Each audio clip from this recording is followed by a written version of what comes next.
Every time season மாறும்போது என்ன பிடிக்குதோ இல்லையோ நமக்கு கண்டிப்பாக கோல்டு பிடிச்சிடும். அப்போ ஒரு வாரத்துக்கு பெப்பர் ரசம் தான் ஜிந்தாபாத்.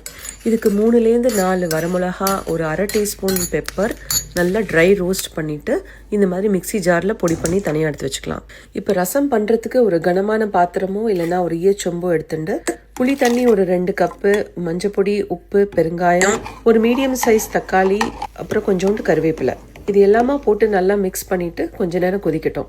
ஒரு 5 to 7 minutes நல்லா கொதிச்சு இந்த பச்சை வாசனை போனதுக்கப்புறம் ஒரு 2 கப் அளவு தண்ணி விட்டுட்டு இந்த அரைச்சி வச்சிருக்கிற பெப்பர் அண்ட் சில்லி பவுடரை போட்டு நல்லா மிக்ஸ் பண்ணி விடலாம். அவ்வளோதாங்க. இது அவ்வளோ சிம்பிள் இந்த ரசம் பண்ணுறதுக்கு. இது ரொம்ப நேரம் கொதிக்க விடணுங்கிறது கூட கிடையாது. ஜஸ்ட் பொங்கி இறக்கணும், அவ்வளோதான். ஃபைனலாக கொஞ்சம் நெய்யில் கடுகு தாளிச்சு கொட்டி இந்த மாதிரி ஃப்ரெஷ்ஷான கொத்தமல்லி தூவி இறக்க வேண்டியதான். இதுக்கு பெஸ்ட் காம்பினேஷன் வெண்டைக்காய் கறி. நான் ஏற்கனவே ரெசிபி போட்டிருக்கேன், வேணும்னா ஸ்டோரியில் ஷேர் பண்ணுறேன். இந்த pepper rasam is best home remedy for the flu season. இந்த ரெசிபியில் பருப்பே கிடையாது, ஒரு வாரம் ஆனாலும் கெட்டு போகாமல் இருக்கும். சாதம் கொஞ்சம் குழைச்சலாக வச்சு நல்லா இந்த மாதிரி ரசத்தோடு மிக்ஸ் பண்ணி இப்படியும் சாப்பிட்லாம். இல்லை just rasam as a soup மாதிரியும் சாப்பிட்டா ரொம்ப நல்லாயிருக்கும். ட்ரை பண்ணி பாருங்கள்.